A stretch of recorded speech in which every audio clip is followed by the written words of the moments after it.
Hello students, welcome again to the new topic of correlation. This is the video of correlation part 2. સૌથી પહેલા હું start કરું આ video. એની પહેલાના વિડિયોમાં correlation part 1 માં હું તમને શું શીખડાયું છું. સૌથી પહેલા ત્રણ મેથડ હતા કોરિલેશન માટેના. કયા કયા મેથડ હતા? Scatter diagram method, Karl Pearson product moment method અને સ્પેરમેન્સ રેન્ક કોરિલેશન મેથડ. તો વિડિયો 1 માં મીન્સ કોરિલેશન પાર્ટ 1 માં હું તમને એક મેથડ શીખડાવી દીધી હતી. કઈ મેથડ? Scatter diagram method. હવે બીજી મેથડ કઈ હતી? Karl Pearson product moment method. હવે આ વિડિયોમાં આપણે ઈ મેથડ શીખવાના છીએ. Karl Pearson product moment method આ શું છે? મેથડ્સ ઓફ કોરિલેશન ના બીજી મેથડ છે. હવે આમાં આપણે શું કરવાના છીએ? સૌથી પહેલા ઈ જાણી લઈએ.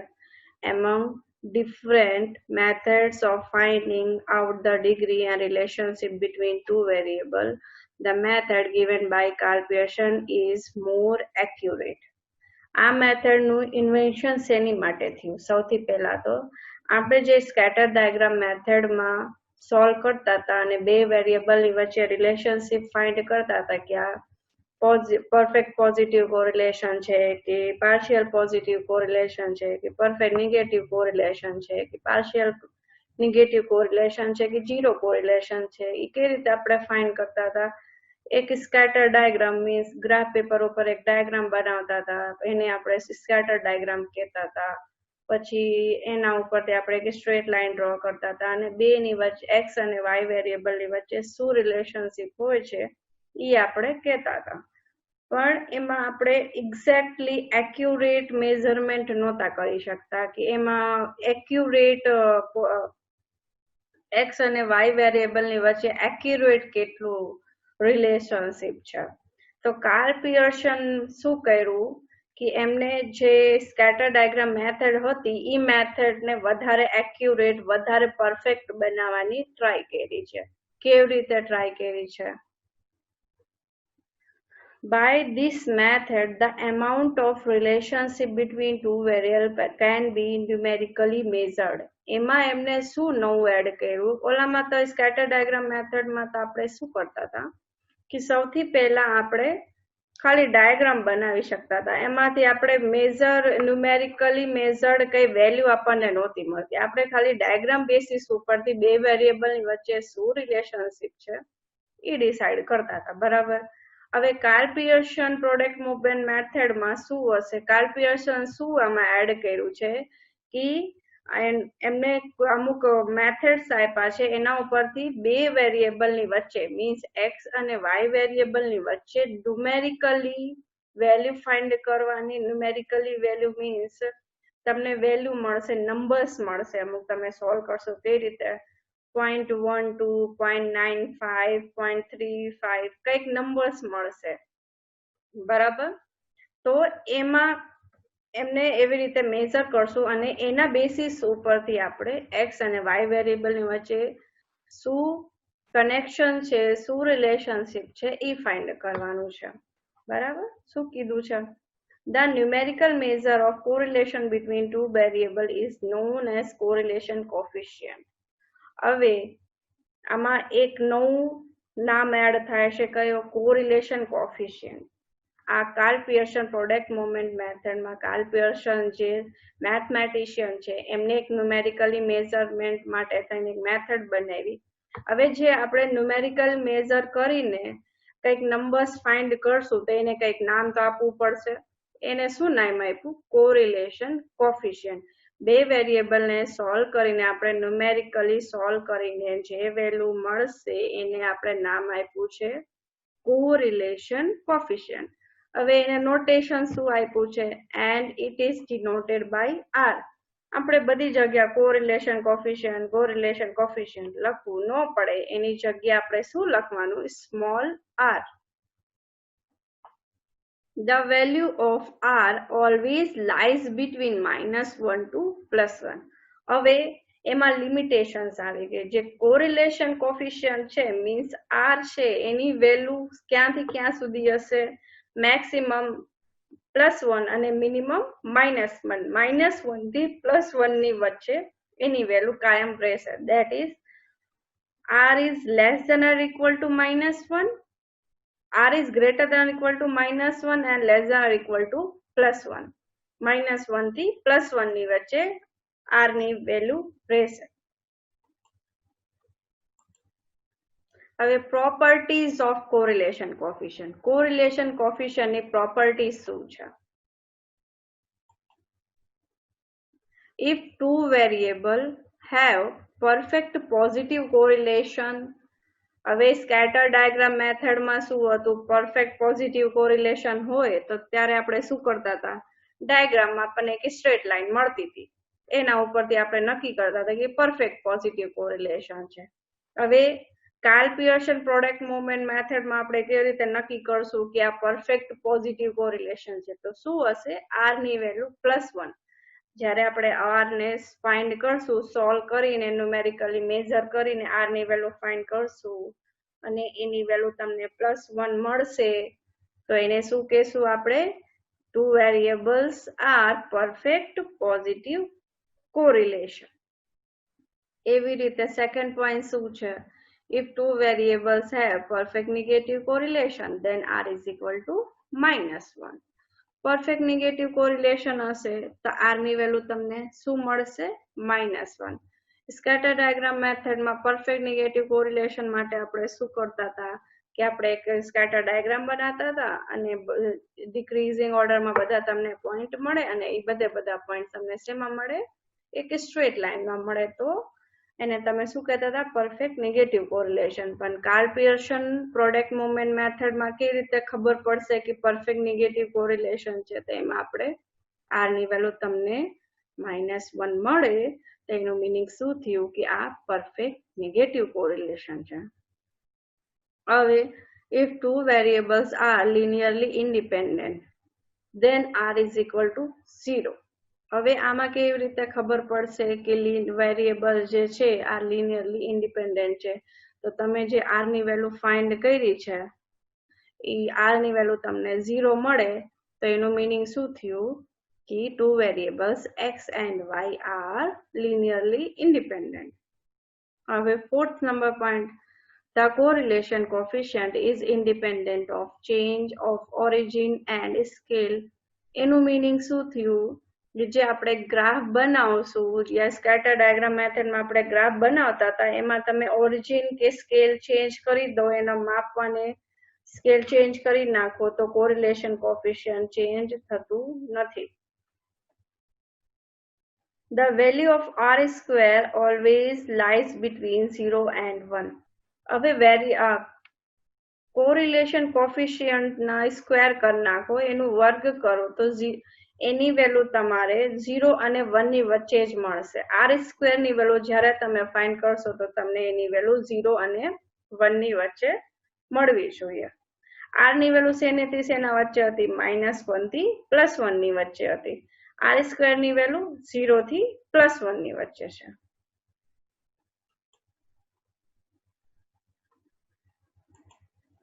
હવે શું છે, હવે r ફાઇન્ડ કરવા માટેના કાર્લ પિયર્સન થોડા તમને ફોર્મ્યુલાઝ આપ્યા છે. એ ફોર્મ્યુલા બેસિસ ઉપરથી આપણે r ફાઇન્ડ કરશું, મીન્સ કોરિલેશન કોફિશિયન્ટ ફાઇન્ડ કરશું. હવે કયા કયા ફોર્મ્યુલા છે? સૌથી પહેલો formula, r is equal to covariation between x and y upon s dot d dot of x. એનું મીનિંગ છે સ્ટેન્ડર્ડ ડેવિએશન ઓફ x. એવી રીતે s dot d dot of y means standard deviation of y. હવે તમને હું જેટલા formula આમાં બતાવીશ યા લખાવીશ, તમારે નોટ ડાઉન કરવા હોય તો તમારે આ એક એક ફોર્મ્યુલા જ્યારે ચેપ્ટર તમને હું આગળ ભણાવતા જઈશ યા એના વિડીયોઝ તમને આગળ બતાવતા જઈશ, તમને એક એક ફોર્મ્યુલા ક્યાં કેવી રીતે યુઝ કરવાનું છે તમને જાતે ને જાતે ખબર પડવા મળશે. હવે કોવેરિએશન છે, બરાબર, કોવેરિએશન ને એમને શોર્ટ ફોર્મમાં જો covariation between x and y ને શોર્ટમાં શું લખ્યું COV કોવેરિએશન નો શોર્ટ ફોર્મ અને બિટવીન એક્સ વાય નો શોર્ટ ફોર્મ આ છે. સ્ટેન્ડર્ડ ડેવિએશન ઓફ એક્સ નો શોર્ટ ફોર્મ છે SX. સ્ટેન્ડર્ડ ડેવિએશન નો ફોર્મ છે SY. સફિક્સમાં એક્સ લખવાનું છે, એની સાથે નથી લખવાનું, નીચે લખવાનું છે. કેપિટલ S બનાવવાનું, એના નીચે એક્સ લખવાનું, એ રીતે કેપિટલ વાય લખવાનું અને એના નીચે વાય લખવાનું. કેપિટલ S લખવાનું અને એના નીચે વાય. સેકન્ડ ફોર્મ્યુલા માટે we know that covariance of x, y is equal to sigma. Sigma એનું મીનિંગ છે, સિગ્મા મીન્સ સમેશન, બધાનું સરવાળો. સિગ્મા કહેવાનું એને, પણ એનો મેથમેટિકલ નેમ હોય છે સમેશન. શોર્ટમાં આપણે એને સિગ્મા કહીએ છીએ. એનું મીનિંગ છે સરવાળો, બધાનું સમ કરવાનું. તો x minus x bar, y minus y બાર, આ બેનું ગુણાકાર કરીને જે તમને બધા નંબર્સ મળે એ બધાનો આમાં સરવાળો થાય છે. Divided by n. n means number of number જેટલા તમને ક્વેશ્ચન્સમાં આપેલા છે એ આપણે ગણવીને n ની વેલ્યુ મૂકી દેવાની. અહીંયા x બાર છે, mean of the value of the series x નો મીન. આ y બાર એટલે y નો મીન ફાઇન્ડ કરવાનું. તો હવે આ કોવેરિએશન ની વેલ્યુ તમે આ વાળા પહેલા ફોર્મ્યુલામાં મૂકી દો તો તમને કંઈક આવી રીતનો ફોર્મ્યુલા મળશે. બરાબર. થર્ડ નંબરના ફોર્મ્યુલામાં હવે જે સેકન્ડ ફોર્મ્યુલા હતું, સેકન્ડ ફોર્મ્યુલા શું હતું આપણી પાસે? સેકન્ડ ફોર્મ્યુલા જો sigma x minus x bar, y minus y bar upon n sx into sy. હવે ઉપરની વેલ્યુમાં જ્યારે તમે બધું મલ્ટીપ્લાય કરશો તો તમને કંઈક આવી રીતનું ફોર્મ્યુલા મળશે. તો આને આપણે શું નામ આપી દીધું છે? થર્ડ નંબરનો ફોર્મ્યુલા. ક્યારેક ઓલું ફોર્મ્યુલા યુઝ કરશું જે પ્રમાણે તમને ક્વેશ્ચન્સમાં વેલ્યુ આપેલી હશે એ પ્રમાણે આપણે ફોર્મ્યુલા યુઝ કરવાના છે. અગેન વી નો ધેટ, શું જાણીએ છીએ આપણે? s સફિક્સમાં x લખવાનું sx. આની વેલ્યુ હોય છે under root of sigma x minus x bar નો સ્ક્વેર. આ જે બ્રેકેટ છે ને, કાઉન્ટ છે ને, બ્રેકેટ નું સ્ક્વેર, વર્ગ કર્યું છે. બરાબર. પહેલા આની વેલ્યુ ફાઇન્ડ કરવાની, પછી એનું વર્ગ આ સરવાળો કરી લેવાનું, આનું વર્ગ આની વેલ્યુ ફાઇન્ડ કરી લેવાની.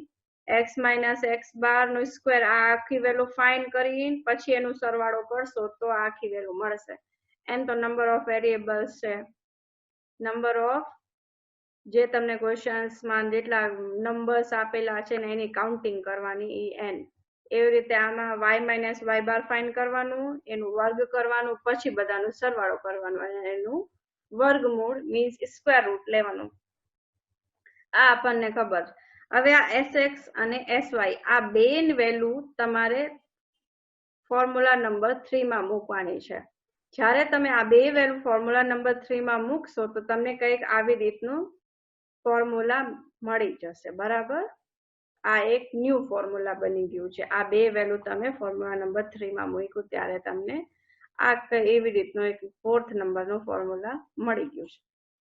હવે આનું મોડિફાઈડ રૂપ છે ફોર્મ્યુલા નંબર 5. હવે આ બે નું તમે મલ્ટીપ્લાય કરશો તો કંઈક આવી રીતનો ફોર્મ્યુલા મળશે. બરાબર. હવે આપણે જનરલી આ બે ફોર્મ્યુલાનો યુઝ હમણાં કરવાનું છે. હવે આમાં જેટલા આપણે વેરિયેબલ્સ બધા જે યુઝ કર્યા છે એ બધા શું શું છે, એનું નામ શું છે, એ બધું તમને નેક્સ્ટ સ્લાઇડમાં બતા. શું શું છે? હવે x બાર શું છે? Mean of the series x. y bar શું છે? Mean of the series y. પછી sx શું છે? Standard deviation of the series x. sy શું છે? Standard deviation of the series y. Sigma x શું છે? Sum of the series x. જે તમને ક્વેશ્ચન્સમાં x આપેલું હશે બધાનો સરવાળો, sum of the series x. Sigma y શું છે? Sum of the series y. Sigma x square શું છે? Sum of the square of the series x, જે તમને એક્સ આપેલું હશે પહેલા એનો વર્ગ કરીને એની એક ટેબલ બનાવવાની અને એનો સરવાળો બધાનું કરવાનું. સિગ્મા વાય સ્ક્વેર શું છે?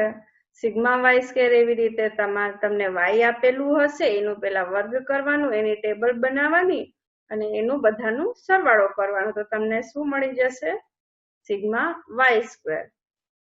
એવી રીતે સિગ્મા એક્સ વાય, તમને એક્સ સિરીઝ આપેલી હશે, વાય સિરીઝ આપેલી હશે, બે નું ગુણાકાર કરવાનું, મલ્ટીપ્લાય કરવાનું, હવે પછી એનું બધાનું સરવાળો મીન્સ સમેશન કરવાનું, તો તમને શું મળી જશે? Sigma x y. હવે એક્ઝામ્પલ્સ. હવે એક્ઝામ્પલ્સમાં હું તમને કેવી રીતે શીખવાડીશ. સૌથી પહેલા ઇઝી થી સ્ટાર્ટ કરીશ, પછી થોડા હાર્ડ ક્વેશ્ચન સોલ્વ કરાવતા જઈશ. એ પ્રમાણે હું તમને અલગ અલગ એના વિડીયોઝના પાર્ટ બનાવ્યા છે, બરાબર. સૌથી ઇઝી થી સ્ટાર્ટ કરવાનું છે, પછી એનાથી અઘરા અને હાર્ડ ક્વેશ્ચન્સ આપણે સોલ્વ કરતા જશું. હવે સૌથી પહેલા કાર્લ પિયર્સન પ્રોડક્ટ મૂવમેન્ટ મેથડનું સૌથી ઇઝી મેથડ કઈ છે? હવે આપણે જે ફોર્મ્યુલા હતું, કયો ફોર્મ્યુલા? આ ફોર્મ્યુલા નંબર 4. સૌથી પહેલા આપણે આ 4th નંબર ફોર્મ્યુલાનું યુઝ કરવાનું છે. હવે આ 4th નંબર ફોર્મ્યુલા યુઝ કરવા માટેનું જે કરશું એ તમને આ ક્વેશ્ચન બતાવો કે આ ફોર્મ્યુલા યુઝ કરવાનું છે, એ આપણને કેવી રીતે ખબર પડશે. ક્વેશ્ચન શું છે? The length and weight of 5 units taken from a manufacturing process are given below. Length અને weight તમને આપી દીધા છે શેના? 5 યુનિટના, taken from a manufacturing process. એક manufacturing process થી length અને weight 5 યુનિટ્સના લીધા છે અને એક ટેબલમાં તમને આપ્યા છે. Find the correlation coefficient between the length and weight. તમારે કોરિલેશન કોફિશિયન્ટ ફાઇન્ડ કરવાનું છે. આમાં કોરિલેશન કોફિશિયન્ટ મીન્સ આપણે આમાં શું ફાઇન્ડ કરવાનું છે? આર ફાઇન્ડ કરવાનું છે. લેન્થ ઓફ ઇન્ચેસમાં તમને લેન્થ આપેલી છે. વેટ ઇન કેજી, વેટ એ તમને કેજીમાં આપેલું છે. જો 1 2 3 4 અને 5 યુનિટ છે, એવી રીતે તમને નીચે 5 યુનિટ્સ આપી દીધા છે. સૌથી પહેલા તમને બધા આમાં જો લેંગ્વેજમાં આપેલા છે, હવે આપણે એમાં સૌથી પહેલા શું કરવાનું? એને તમારે શેમાં કન્વર્ટ કરવાનું? વેરિયેબલ્સમાં, બરાબર. હવે વેરિયેબલ્સમાં કન્વર્ટ કરવાનું છે. કેવી રીતે કરશો? કે લેટ જે લેન્થ છે, લેન્થને આપણે શું પહેલો વેરિયેબલ લીધું? એક્સ. પછી વેટ ને આપણે બીજો વેરિયેબલ લીધું, એને શું નામ આપ્યું આપણે? વાય. બે વેરિયેબલ થઈ ગયા આપણી પાસે. હવે આને એક ક્વેશ્ચનને સોલ્વ કરવા માટેના બે મેથડ છે. હવે બે મેથડ તમને હું સૌથી પહેલા પહેલી મેથડ બતાવું છું, પછી બીજી મેથડ બતાવીશ. એ બે મેથડમાંથી જે તમને મેથડ ઈઝી લાગે એ મેથડ તમારે સોલ્વ કરવાની છે. હવે પહેલી મેથડને સોલ્વ કરવા માટે આપણે સૌથી પહેલા શું જોઈશે? X bar and y bar. X bar અને વાય બાર જોઈ પછી જ આપણે આ આખી ટેબલ કમ્પ્લીટ કરી શકશું. હવે ઈ કેવી રીતે ફાઇન્ડ કરવાનું છે? ઈ ફાઇન્ડ કરવા માટે સૌથી પહેલા આપણે નેક્સ્ટ સ્લાઇડમાં જોઈ લઈ. એક્સ બાર અને વાય બાર કેવી રીતે ફાઇન્ડ કરશું? એક્સ બારમાં સિગ્મા એક્સ અપોન એન. આપણી પાસે સિગ્મા એક્સ ની વેલ્યુ કેટલી? આ એક્સ જે છે આ બધાનું સરવાળો કર્યું તો એક્સ ની વેલ્યુ સિગ્મા એક્સ ની વેલ્યુ કેટલી મળી ગઈ? 30 મળી ગઈ. એ રીતે સિગ્મા વાય ની વેલ્યુ આપણને કેટલી મળી? આ બધાનો સરવાળો કરવાનું, મળી કેટલી વેલ્યુ મળી? 65. સિગ્મા એક્સ ની વેલ્યુ 30 એન્ડ સિગ્મા વાય ની વેલ્યુ તમારી પાસે છે 65. હવે એક્સ બાર ફાઇન્ડ કરવા માટેનું ફોર્મ્યુલા છે sigma x upon n. Sigma x આપણે કેટલું ફાઇન્ડ કર્યું? 30 અને એન મીન્સ આપણી પાસે કેટલા યુનિટ્સ હતા? 5 યુનિટ્સ આપ્યા છે ને, તો એન બરાબર તમારે શું મૂકવાનું? 5. તો એક્સ બાર ની વેલ્યુ મળી 6. એવી રીતે વાય બાર ફાઇન્ડ કરવાનું. વાય બાર નું ફોર્મ્યુલા શું થયું? સેમ ટુ સેમ આવી રીતે લખવાનું, ખાલી x ની જગ્યાએ શું મૂકી દેવાનું, y. Sigma y upon n. Sigma y ની વેલ્યુ આપણી પાસે કેટલી છે, 65, અને n આપણી પાસે યુનિટ્સ કેટલા હતા, 5 યુનિટ્સ.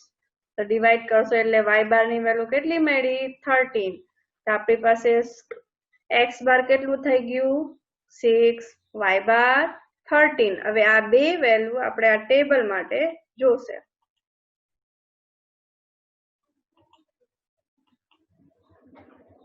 સૌથી આપણે પહેલા x ની ટેબલ બનાવી, પછી y વાળો કોલમ લીધો. હવે સૌથી પહેલા આપણે કયો કોલમ બનાવવાનો, x માઇનસ x બાર. પછી કયો કોલમ આવશે, y માઇનસ y બાર. પછી આ બે કોલમ બની ગયા, તો પછી x માઇનસ x બાર નો વર્ગ નો કોલમ, એનું સ્ક્વેર કરીને એનું કોલમ બનાવવાનું. એના પછી y માઇનસ y બાર નો વર્ગ કરીને એનું સ્ક્વેર કરીને એનું કોલમ બનાવવાનું. પછી છેલ્લું કોલમ બનશે x માઇનસ x બાર ઇન્ટુ y માઇનસ y બાર. આ બે નું ગુણાકાર મલ્ટીપ્લાય કરીને એનું કોલમ બનાવવાનું. બરાબર. કેવી રીતે યાદ રાખવાનું, x કોલમ છે, y કોલમ છે, આપણી પાસે બે કોલમ છે. પહેલો કોલમ બનશે x માઇનસ x બાર, બીજો બનશે y માઇનસ y બાર. થર્ડ માં શું, એ કેવી રીતે યાદ રાખવાનું, x માઇનસ x બાર નું વર્ગ કરવાનું, પછી y માઇનસ y બાર નું વર્ગ કરવાનું, પછી લાસ્ટમાં x માઇનસ x બાર અને y માઇનસ y બાર નું ગુણાકાર કરીને લખવાનું. બરાબર. તો આપણી પાસે ટોટલ કેટલા થયા, જો કોલમ 1 2 3 4 5, 5 કોલમ બનાવવાના. 2 x અને y તો તમને ક્વેશ્ચનમાં જ આપેલા છે, એટલે ટોટલ કેટલા થયા, 7. n ની વેલ્યુ 5 યુનિટ કેવી રીતે કાઉન્ટ કર્યા હતા, જો 1 2 3 4 5 આવી રીતે કાઉન્ટિંગ કરવાની. બરાબર. તો n ની વેલ્યુ તમને શું મળી, 5. હવે આપણે x બાર કેટલું ફાઇન્ડ કર્યું હતું, 6 ફાઇન્ડ કર્યું હતું ને. તો શું છે અહીંયા જો, કઈની ટેબલ બનાવવાની છે, કેટલું કોલમ છે આ, x માઇનસ x બાર. x બાર છે આપણી પાસે 6. તો x ની વેલ્યુ પહેલા 3 મૂકવાની, પછી 4 મૂકવાની, પછી 6 પ્લસ 7 plus 10, 3 4 6 7 10 આવી રીતે એક એક કરીને x ની વેલ્યુ ચેન્જ કરતા જવાનું અને અહીંયા નંબર્સ મૂકતા જવાના. તો x બરાબર પહેલા શું મૂકશું આપણે, 3 માઇનસ 6. તો શું આવશે, 3 માઇનસ 6 કરશો એટલે -3. પછી 4 માઇનસ 6 તો શું મળશે, -2. એવી રીતે 6 માઇનસ 6 શું મળશે, 0. પછી 7 માઇનસ 6 શું મળશે, 1. પછી 10 માઇનસ 6 તમને શું મળશે, 4. બરાબર. પછી આ બધાનું સરવાળો શું આવ્યું, 0. આ એક બની ગયું. એ રીતે કયો બનાવવાનું, y માઇનસ y બાર. y બાર ની વેલ્યુ આપણે કેટલી ફાઇન્ડ કરી હતી, 13 ફાઇન્ડ કરી હતી ને. હવે y ની વેલ્યુમાં ચેન્જીસ કરવાના. y આપણને શું આપેલા છે, 9 11 14 15 and 16. તો 9 y બાર કેટલું છે, 13. 9 માઇનસ 13 કેટલું મળ્યું, -4. 11 minus 13 -2. 14 minus 13 1. 15 minus 13 2. 16 minus 13 કેટલું મળ્યું, 3. બરાબર. હવે આ બધાનો સરવાળો કરશો એટલે શું મળ્યું, 0. હવે આપણે બહુ વિચારવાનું નથી. x માઇનસ x બાર ને જે કોલમ મળ્યું છે એ બધાનું સ્ક્વેર મીન્સ વર્ગ કરી નાખવાનું. 3 નો સ્ક્વેર 9, 2 નો સ્ક્વેર 4, 0 નો 0, 1 નો સ્ક્વેર 1, 4 નો સ્ક્વેર 16. બરાબર. વર્ગમાં શું થાય, જે માઇનસ વાળી વેલ્યુ હોય એ બધે પ્લસમાં કન્વર્ટ થઈ જાય. હવે આ બધાનું સરવાળો કરી નાખવાનો. તમને વેલ્યુ શું મળી, 30. હવે y માઇનસ y બાર જે કોલમ તમને મળ્યું છે આનું વર્ગ કરવાનું છે, એનું સ્ક્વેર કરવાનું છે. તો -4 નો સ્ક્વેર 16, -2 નો સ્ક્વેર 4, 1 નો સ્ક્વેર 1, 2 નો સ્ક્વેર 4, 3 નો સ્ક્વેર 9. બધાનું વર્ગ કરવાનું અને આ કોલમમાં મૂકી દેવાનું. બરાબર. હવે આ બધાનું શું કરવાનું, સરવાળો કરવાનો. તમને શું મળ્યું? 34. હવે લાસ્ટ કોલમમાં શું કીધું હતું કે આ x માઇનસ એક્સ બાર અને y માઇનસ વાય બાર નું ગુણાકાર કરીને આમાં વેલ્યુ મૂકવાની. આ બે નું મલ્ટીપ્લાય કરવાનું છે. મલ્ટીપ્લાયમાં ધ્યાન રાખવાનું, બે વેલ્યુ માઇનસમાં હોય તો મલ્ટીપ્લાયમાં વેલ્યુ તમારે પ્લસમાં તમને મળશે. -3 into -4 12, -2 into -2 4, 0 into 1 ગમે નંબરનું મલ્ટીપ્લાય તમે 0 સાથે કરશો તો એની વેલ્યુ તમને શું મળશે? 0. ઓલવેઝ ધ્યાન રાખવાનું કે ગમે નંબરનું મલ્ટીપ્લાય તમે 0 સાથે કરો તો એની વેલ્યુ તમને કાયમ 0 જ મળવાની છે. 0 into 1 0, 1 into 2 2, 4 into 3 12. બરાબર, મળી ગયા બધા? હવે આ બધાનો સરવાળો કર્યો, કેટલું મળ્યું? 30. હવે આ જેટલા તમને વેલ્યુઝ મળી છે, હવે આ બધા વેલ્યુઝ આપણે ફોર્મ્યુલામાં મૂકશું. હવે કયો ફોર્મ્યુલા યુઝ કર્યો આપણે? r બરાબર sigma x minus x bar y minus y બાર, જે થર્ડ નંબરનો ફોર્મ્યુલા હતું ને, આપણે એ જ ફોર્મ્યુલા યુઝ કરવાનો. આ ફોર્મ્યુલા આપણે ક્યારે યુઝ કરવાનું છે? સૌથી મહત્વની વાત છે, સૌથી ઇમ્પોર્ટન્ટ વાત છે. આ ફોર્મ્યુલા આપણે યુઝ કરવાનું જ્યારે આ વેલ્યુ 0 તમને મળે અને આ value 0, means sigma x minus x bar 0 આવી જાય, બધાનો સરવાળો, અને આની વેલ્યુ તમને y માઇનસ વાય બાર ની વેલ્યુ 0 મળે. આ ફરજિયાત કમ્પલસરી તમને 0 મળવું જોઈએ, તો તે તમે આ ફોર્મ્યુલાનો યુઝ કરી શકો. બરાબર, હવે તમને જે વેલ્યુઝ મળી છે એ બધી વેલ્યુઝ આમાં મૂકી દેવાની. આની વેલ્યુ કેટલી મળી હતી? 30 મૂકી દીધી. આની વેલ્યુ 30. હવે આની વેલ્યુ કેટલી મળી હતી? 34. બરાબર, હવે આપણે સોલ્વ કરવાનું. 30 અંડર રૂટ ઓફ 30 એનું વર્ગમૂળ લેવાનું. કેટલું મળશે? 5.48. વર્ગમૂળ કાઢવામાં એક ખાસ ધ્યાન રાખવાનું રહેશે, પોઈન્ટ પછી તમારે બે જ આંકડા લેવાના છે, બે જ પોઈન્ટ લેવાના છે, બે જ નંબર લેવાના છે. વધીને તમારે તોય લેવું હોય તો 3 પોઈન્ટ સુધી જ નંબર લેવાના. બરાબર, તો અંડર રૂટ ઓફ 30 કેટલું? 5.48 તમને મળશે. Under root of 34 5.83. બરાબર, હું બધા કેલ્ક્યુલેશન જનરલી પોઈન્ટ પછી બે જ નંબર લઈને સોલ્વ કરું છું.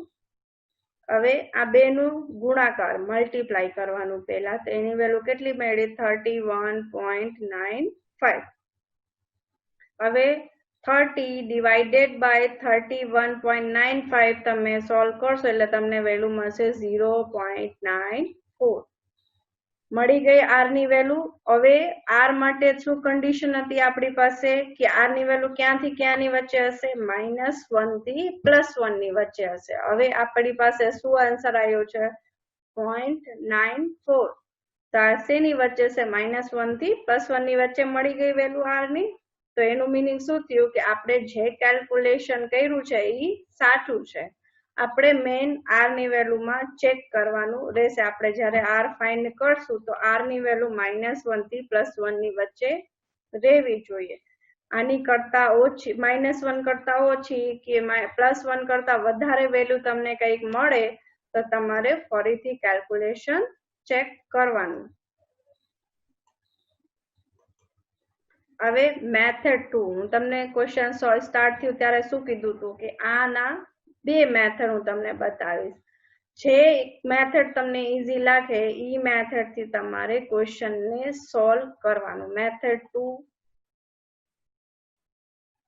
આ જે મેથડ હું તમને બતાવું છું, હું તમને સૌથી ઈઝી મેથડ છે. કઈ એક મેથડ તમને યાદ ન રહે તો તમે આ મેથડ નો યુઝ કરી શકો. બરાબર, આમાં આ મેથડ નો યુઝ જનરલી તમે ક્યારે કરો? જ્યારે એક્સ ના જે નંબર્સ તમને આપેલા છે, વાય ના નંબર્સ તમને જે 30 સુધી આપેલા હોય, 30 સુધી આપેલા હોય, તો તમે આ મેથડ નો યુઝ કરશો તો તમને કેલ્ક્યુલેશન થોડુંક ઈઝી પડશે. 30 પછી તમારે આમાં કેલ્ક્યુલેશન થોડુંક હાર્ડ થઈ જશે, અઘરું થઈ જશે. હવે આની માટે શું કરવાનું, જે તમને x આપેલું છે, x માં કયા કયા નંબર છે 3 4 6 7 10, એનો સરવાળો કર્યો, એને શેનાથી મેન્શન કરવાનું હોય, સિગ્મા x થી. સિગ્મા x બરાબર 30. એવી રીતે આના y માં કયા નંબર છે 9 11 14 15 and 16, એનું summation sigma y is equal to 65. બરાબર, આ બે વેલ્યુઝ મળી ગઈ. આમાં કઈ વધારે આપણે x બાર y બાર ફાઇન્ડ કરવાની જરૂર નથી, બીજું કઈ જ કરવાની જરૂર નથી. શું કરવાનું, જે x આપેલું હોય એનું વર્ગ કરી દેવાનું, જે નંબર છે ને એ બધાને સ્ક્વેર કરીને અહીંયા આ કોલમમાં લખી દેવાનું. તો શું આવશે, 3 બરાબર 3 નો સ્ક્વેર કરો એટલે 9, 4 નો સ્ક્વેર કરો એટલે 16, 6 નો વર્ગ કરો એટલે 36, 7 નું 49, 10 નું 100. હવે શું કરવાનું, y સ્ક્વેર એટલે 9 નું 81, 11 નો સ્ક્વેર કરો 121, 121 મળશે તમને. 40 નો સ્ક્વેર કરો એટલે 196 મળશે. 15 નો સ્ક્વેર કરો એટલે તમને શું મળશે 225.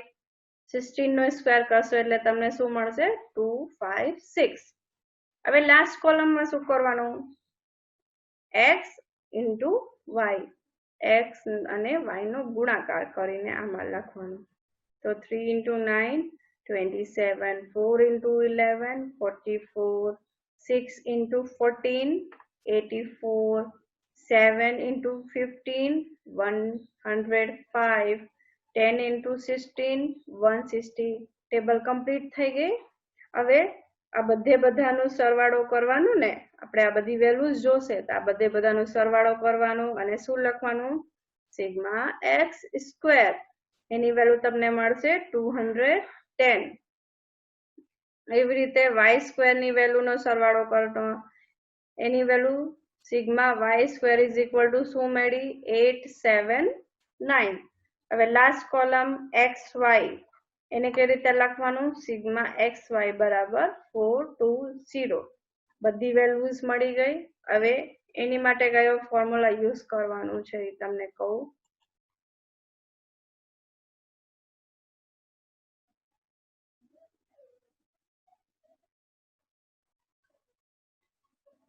આમાં આપણે જે ફોર્મ્યુલા યુઝ કરવાનું છે એ ફોર્મ્યુલા છે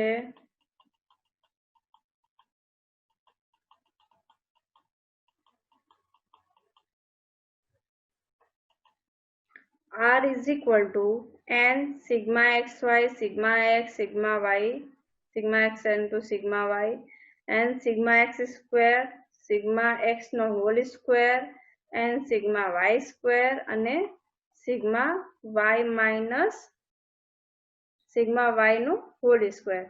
મેથડ 2 માં આપણે આ ફોર્મ્યુલાનો યુઝ કરવાનો છે. મેથડ 1 માં આપણે કયો ફોર્મ્યુલા યુઝ કર્યો, ઉપરનું 4 નંબરનું. મેથડ 2 માં આપણે 5 નંબરનું ફોર્મ્યુલા યુઝ કરવાનું છે. મેથડ 4 માં ફોર્મ્યુલા નંબર 4 માં આપણે શું કર્યું હતું, x બાર અને y બાર કમ્પલસરી, x માઇનસ x બાર y માઇનસ y બાર કમ્પલસરી 0 થવા જોઈએ. આમાં આપણે એવી કઈ કન્ડિશન યુઝ કરી નથી. ડાયરેક્ટલી x ફાઇન્ડ કર્યો, y ફાઇન્ડ કર્યું, એનું વર્ગ કર્યું અને x અને y નો ગુણાકાર કર્યો. બરાબર, હવે આપણે ક્વેશ્ચનમાં પાછા જઈએ. ક્યાં હતા આપણે, મેથડ 2 માં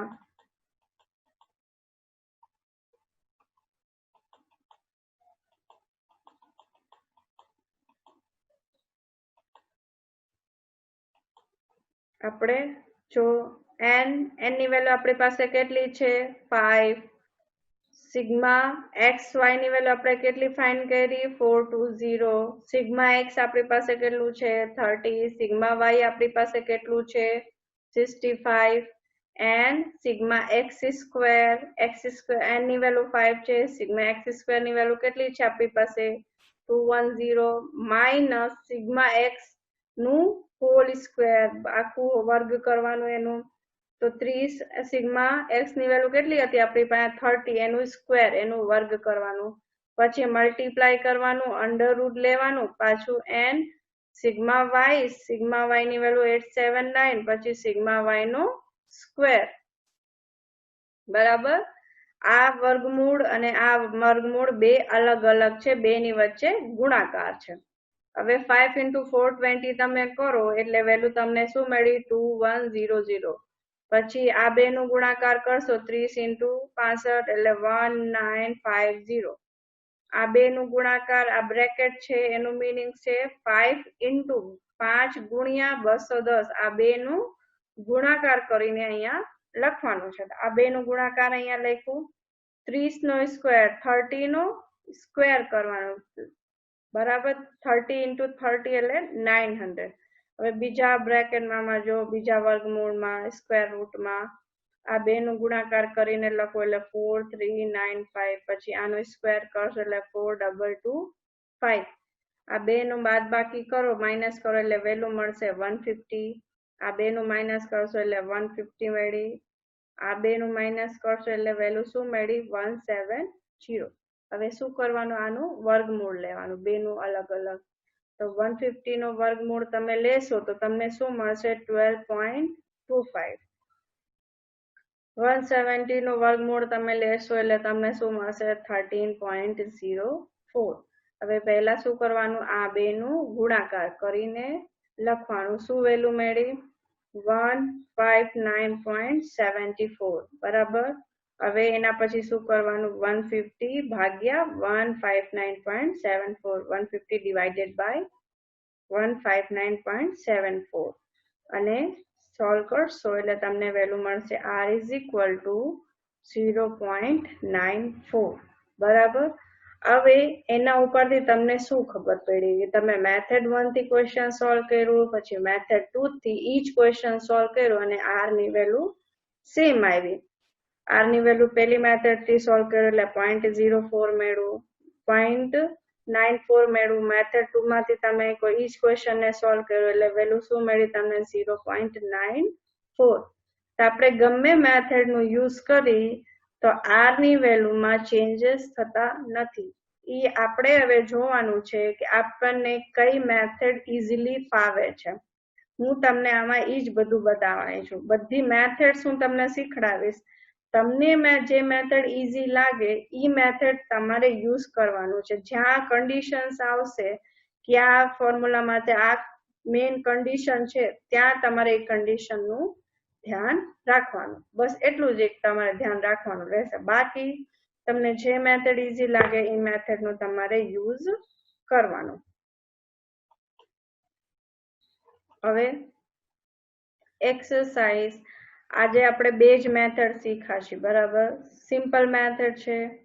તમને બે માંથી જે મેથડ ઈઝી લાગે એ મેથડ નું તમારે યુઝ કરવાનું. પેલી મેથડમાં શું હતું કે સ્પેશિયલી તમારે ધ્યાન રાખવાનું કે x માઇનસ એક્સ બાર નો જ્યારે તમે સરવાળો કરો તો એની વેલ્યુ 0 આવી જોઈએ. y માઇનસ વાય બાર એનું સરવાળો કરો તો એની વેલ્યુ 0 આવી જોઈએ કમ્પલસરી.